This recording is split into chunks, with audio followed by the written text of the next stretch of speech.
Okay, this video has some major spoilers, so if you haven't seen the episode yet, turn back now. This is your spoiler warning. It's the episode Lumity shippers have been waiting for. Grom Night is here, and while it's not exactly the traditional prom night we know and love, it's definitely an important event in a young witch's life. But the dance floor isn't the only place with twists and turns.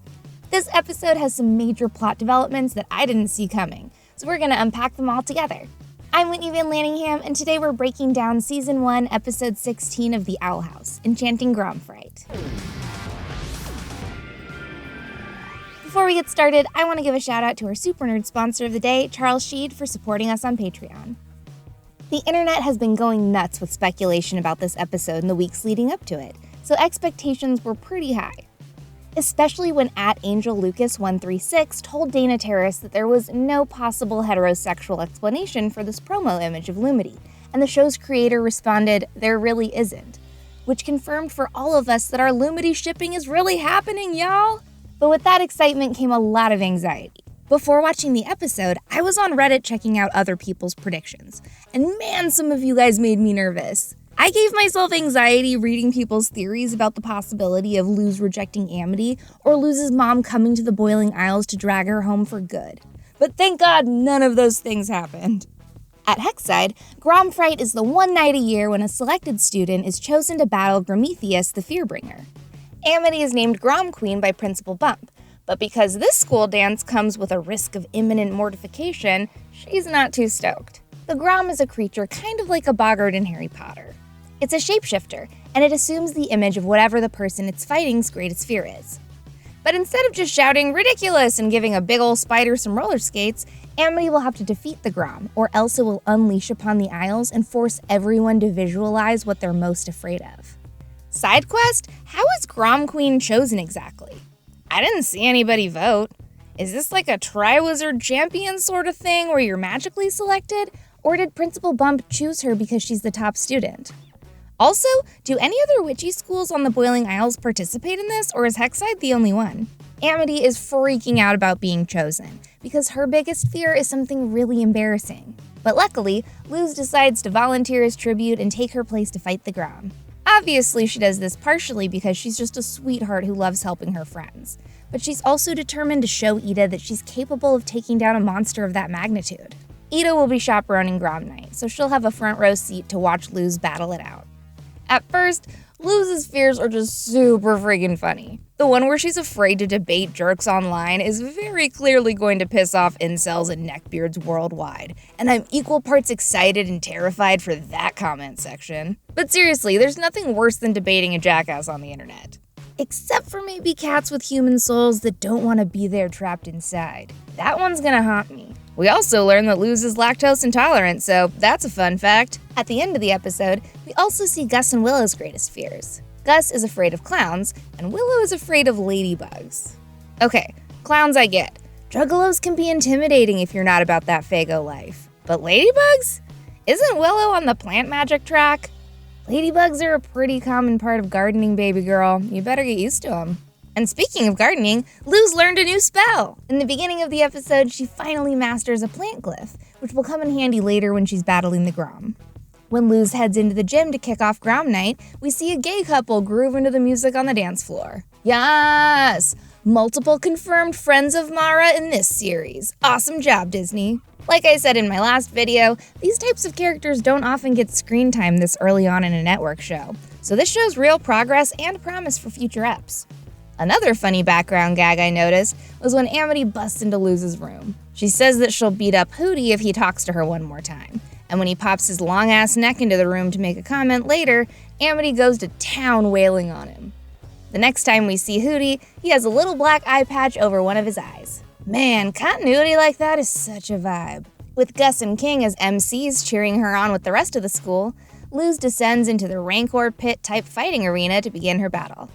She easily defeats the human cats, the neckbeards, and the milk thanks to her prior training with Amity, but nothing could have prepared her for the Grom's fourth form. It's Luz's mom. Mommy Noseda is on the Boiling Isles, and she is not happy.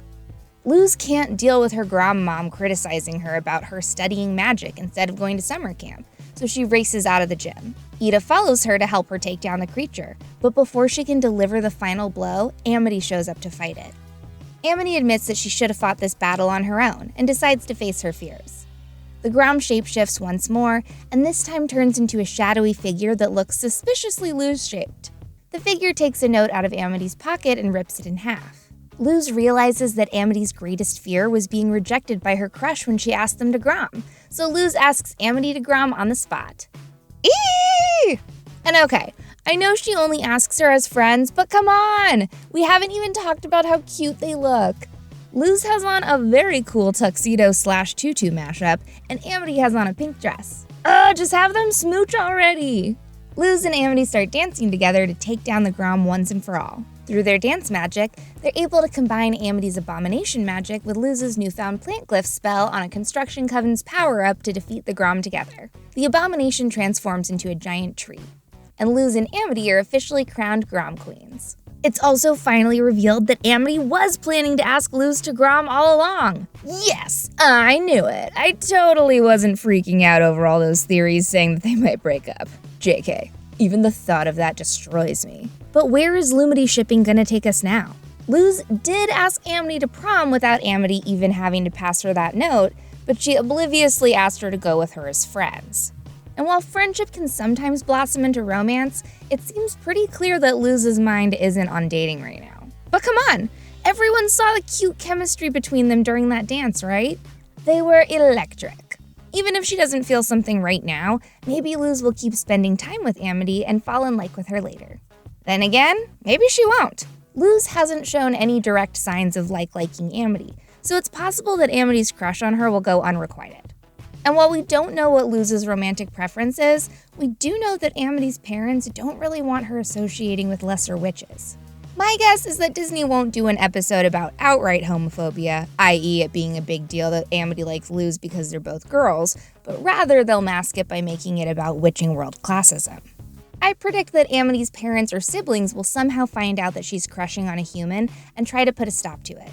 After all, they made her stop being friends with Willow just because Willow was behind on a few spells when they were still children. There's no way that they'd let their daughter slum it with a full human. While Luz does have her own unique way of performing spells that actually seems to be much more in touch with nature than modern witching, she can only do a few spells so far, and she's definitely not a pureblood. But while Amity, Eda, and King end the night in high spirits, Luz is still feeling pretty bummed out. Not only was she unable to defeat the Grom when it formed the shape of her mom, she's also been feeling increasingly guilty about not responding to her mom's texts with more than an emoji for weeks. Knowing how her mom feels about Luz expressing her individuality, it's safe to say she wouldn't like her daughter skipping Think Inside the Box camp for Hexside. But the biggest twist comes with Luz's mom's final goodnight message. In her text, she tells Luz how much she loves getting her letters. Luz assumes that her boomer mom is just calling text messages letters, but when we see Luz's mom at home, there's a giant stack of letters from Luz at her bedside. Dun dun dun! Who could be writing these letters? Strap in, cause I have a few theories. Like any good detective, I decided to start with the motive. It's pretty easy. The person writing these letters doesn't want Luz to leave the Boiling Isles, so they're writing to Luz's mom so that she doesn't get suspicious.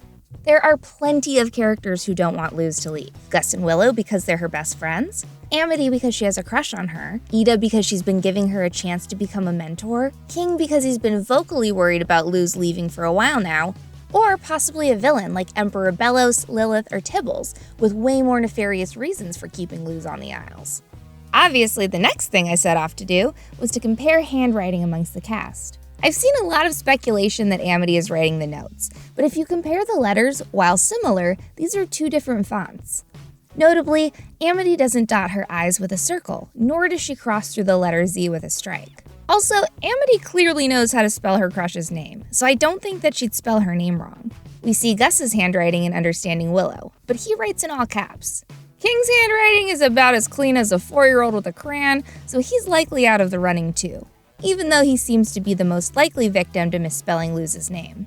I could have sworn that I remembered somebody commenting on Luz dotting her I's with circles in a recent episode, but I can't for the life of me find it. In my search, though, I did find another time that the letter Z was written with a strike, and that's when Luz and King are writing Luzura.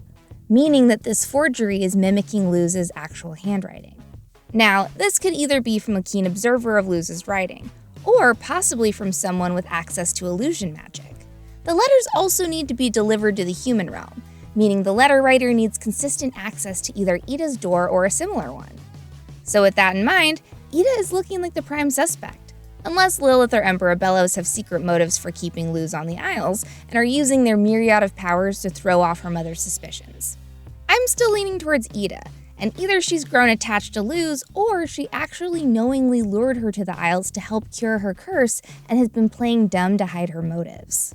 I also have a few questions about the Grometheus itself. Right before the Grom changes, we see it in its original form.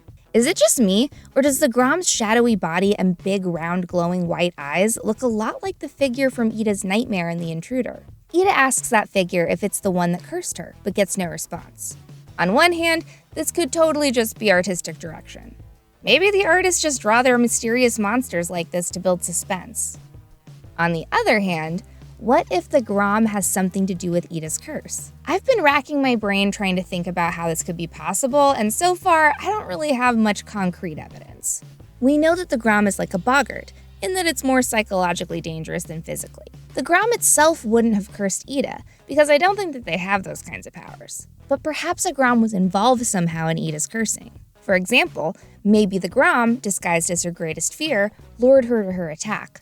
Maybe she was chosen as Grom Queen in her heyday at Hexside and something went terribly wrong when she wasn't able to defeat it.